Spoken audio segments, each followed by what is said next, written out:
Oliveira Lúcio, eu curso licenciatura em Pedagogia na Uninter e hoje estou aqui para falar um pouco sobre o estágio supervisionado do ensino médio.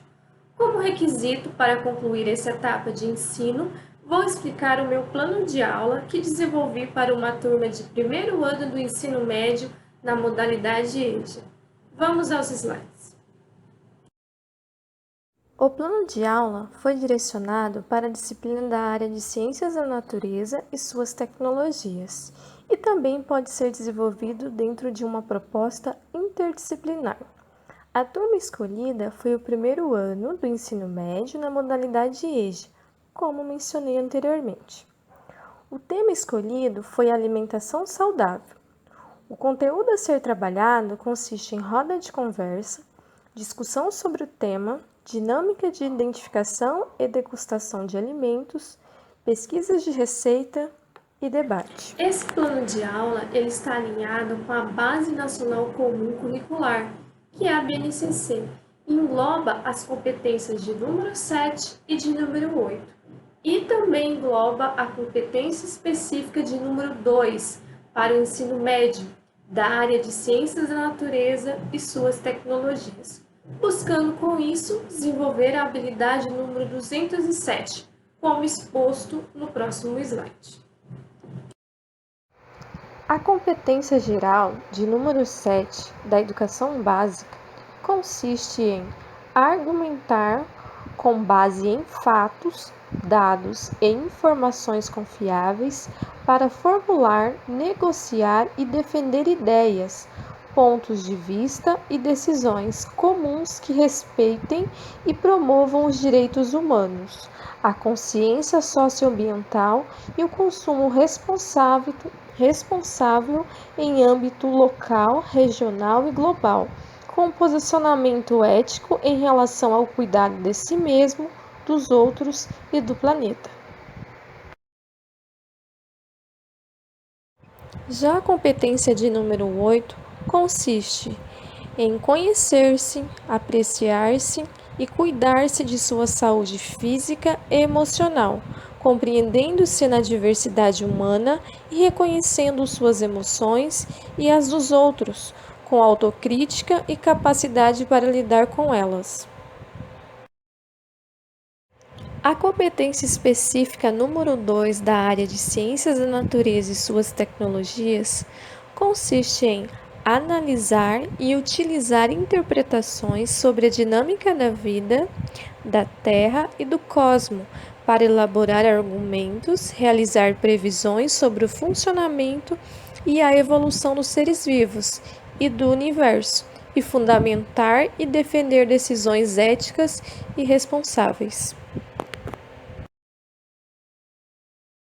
Já em relação às habilidades a serem desenvolvidas por meio desse plano, em consonância com a BNCC, consiste em identificar, analisar e discutir vulnerabilidades vinculadas às vivências e aos desafios contemporâneos aos quais as juventudes estão expostas, considerando os aspectos físico, psicoemocional e social, a fim de desenvolver e divulgar ações de prevenção e de promoção da saúde e do bem-estar. Os objetivos desse plano de aula são conscientizar os alunos sobre a importância e os benefícios de se alimentarem de forma correta, relacionar a saúde à alimentação saudável, estimular a alimentação saudável nos educandos, visando assim a promoção de hábitos alimentares sadios, promover o desenvolvimento da dialógica, senso crítico e da pesquisa, e possibilitar e instigar o acesso desses alunos a recursos tecnológicos. Considero importante ressaltar que a escola ela exerce grande influência sobre a comunidade escolar, pois como objetiva a formação do sujeito em sua totalidade, se faz relevante e necessário instigar hábitos alimentares saudáveis por meio de ações que conscientizem a importância da alimentação rica e nutritiva, visando assim a melhoria na qualidade de vida da população e, por conseguinte, contribuindo na redução do número de casos de doenças diretamente relacionados aos maus hábitos alimentares. De acordo com os parâmetros curriculares nacionais, a educação para a saúde ela deve ser tratada nas unidades escolares como tema transversal, permeando todas as áreas do currículo escolar. E de acordo com o Guia Alimentar para a População Brasileira, ele cita que o acesso a informações confiáveis sobre alimentação adequada, saudável, rica e nutritiva contribui para que indivíduos, família e comunidade em geral ampliem sua autonomia para fazerem escolhas por opções alimentares mais nutritivas.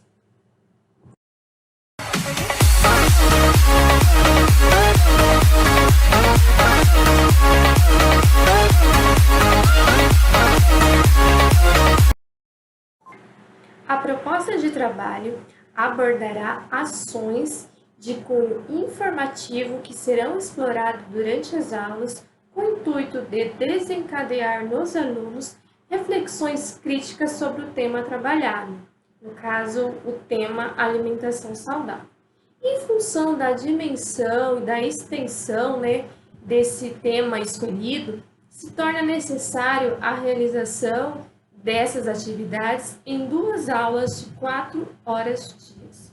O tema alimentação saudável será introduzido por meio de uma roda de conversa, onde irei realizar perguntas aos alunos como: quais foram os alimentos que eles consumiram nas refeições durante o dia?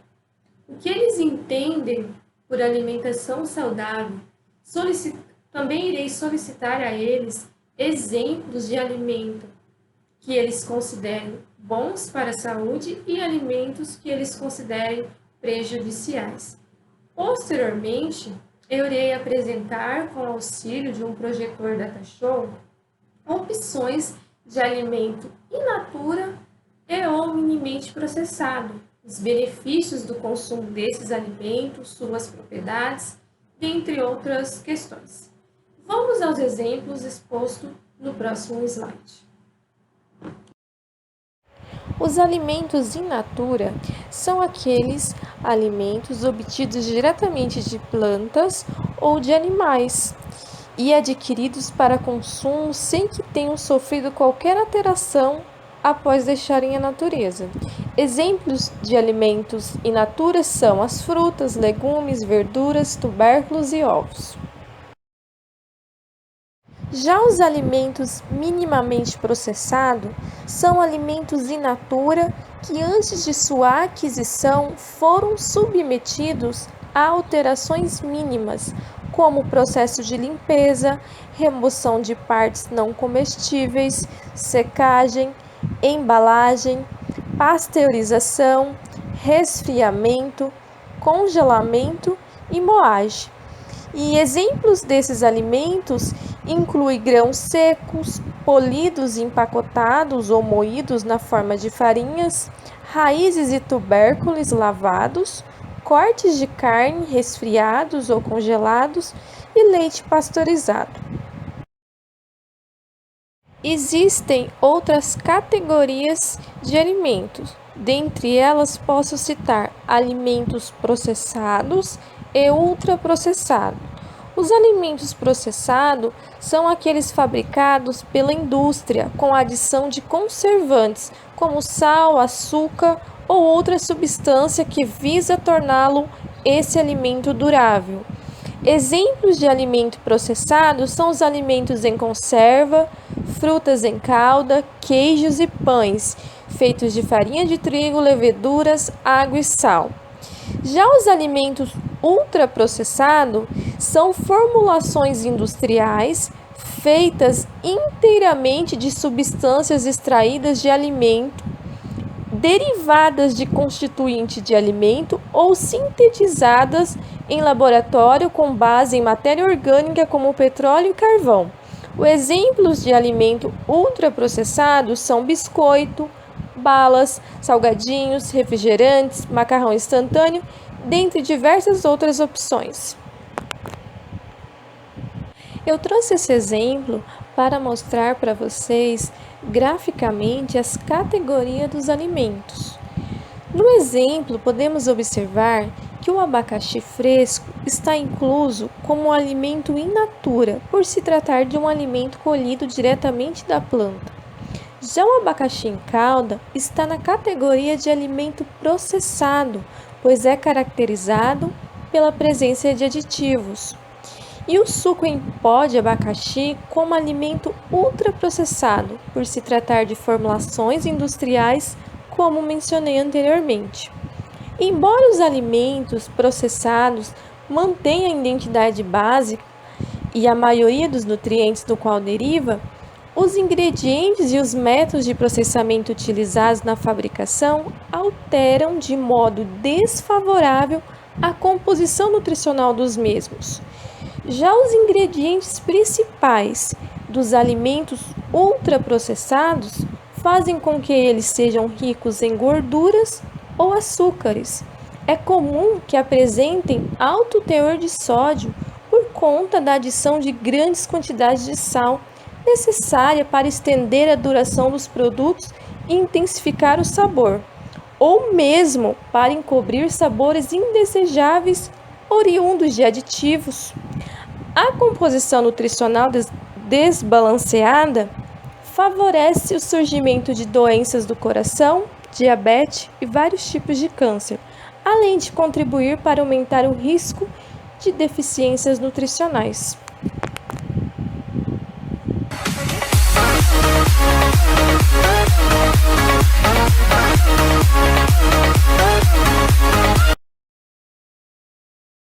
Alimentos in natura ou minimamente processados incluem muitas variedades de alimento.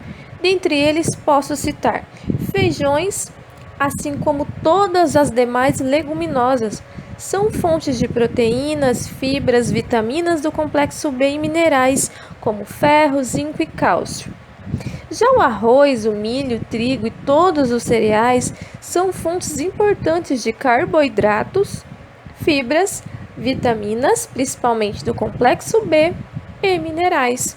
As raízes e tubérculos são fontes de carboidratos e fibras e também de minerais e vitaminas, como o potássio e as vitaminas A e C.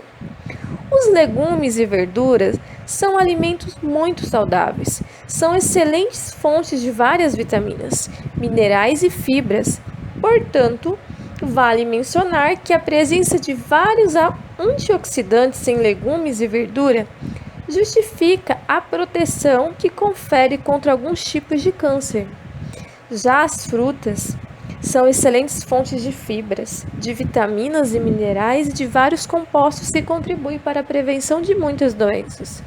As carnes vermelhas de aves e peixes são excelentes fontes de proteínas de alta qualidade e têm teor elevado de muitos micronutrientes, especialmente ferro, zinco e vitamina B12.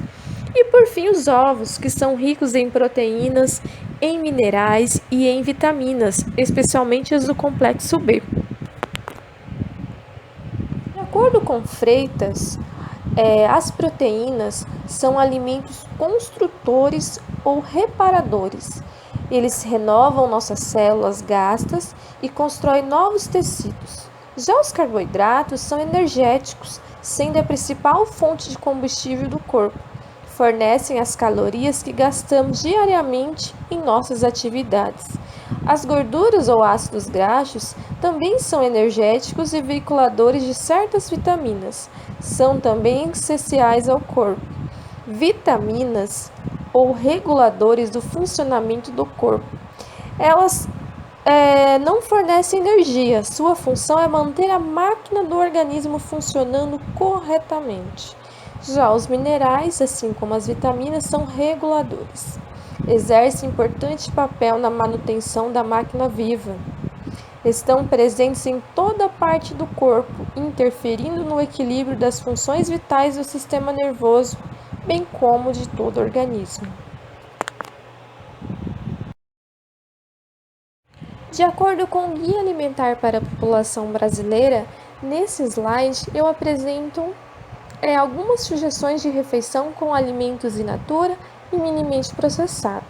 Para o café da manhã, sugiro café com leite, bolo de milho e melão, ou café com leite, tapioca e banana.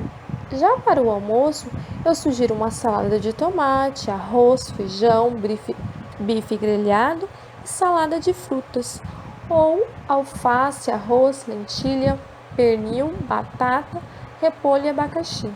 Já para o jantar, a sugestão é arroz, feijão, fígado bovino e abobrinha refogada. Ou a segunda opção seria a salada de folhas e arroz, feijão, ovo e maçã. Esses são apenas alguns exemplos do que seria trabalhado na aula. As questões seriam abordadas com maior profundidade, como as propriedades dos alimentos e o benefício do consumo desses alimentos. Porém, em função da extensão do conteúdo a ser tratado, vou dar prosseguimento ao segundo momento da minha prática.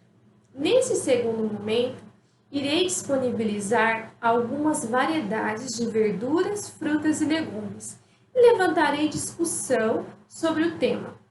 Também realizarei perguntas aos alunos como quais benefícios nutricionais os alimentos expostos possuem, por que consumir essa variedade de alimentos?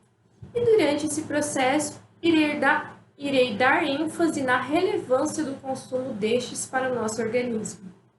Em seguida, irei desenvolver uma dinâmica de identificação dos alimentos através do olfato e tato.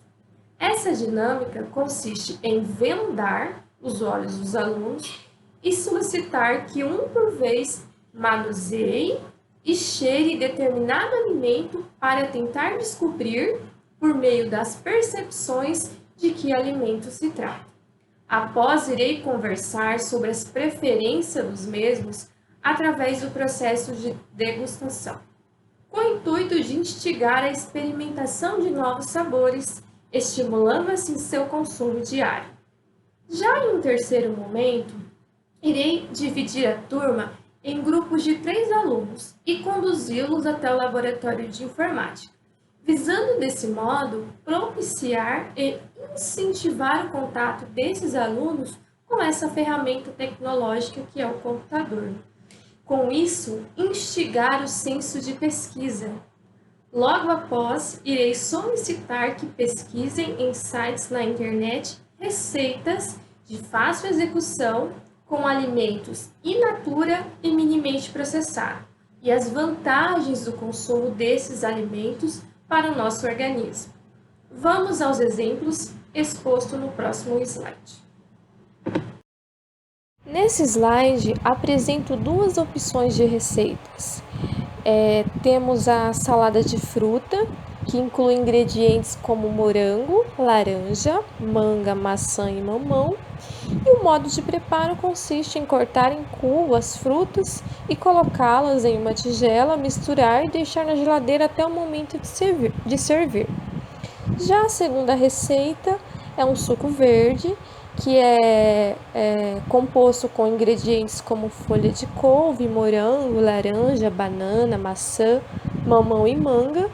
O modo de preparo consiste em fazer o suco de laranja e bater junto com os demais ingredientes em um liquidificador e servir sem coar. Essas são algumas opções de receitas que eu estou dando aqui como exemplo, mas que os alunos, no caso na aula, eu vou sugerir que os alunos pesquisem, esse tipo de receita em sites da internet, como eu mencionei anteriormente. Irei desenvolver um debate sobre as receitas escolhidas, onde cada grupo irá defender a sua escolha, os motivos de ter escolhido determinada receita com determinados ingredientes, quais benefícios esses ingredientes inclusos nessa receita trazem para a nossa saúde. O grupo vencedor irá executar junto com os demais a receita na cozinha da escola e realizar a degustação da mesma. Por fim, como sugestão de prática para próximas aulas, irei requisitar que os alunos se dividem em grupos de 5 e realizem uma exposição sobre o tema trabalhado junto à comunidade escolar, buscando a conscientização e orientação das famílias. Também sugiro desenvolver a construção de uma horta com a colaboração dos pais, que posteriormente poderá ser utilizado tanto pela escola como pela comunidade. Pessoal, muito obrigada por assistir esse vídeo. Peço para aqueles que gostaram da minha sugestão de plano de aula que deixem uma curtida e até mais. Muito obrigada!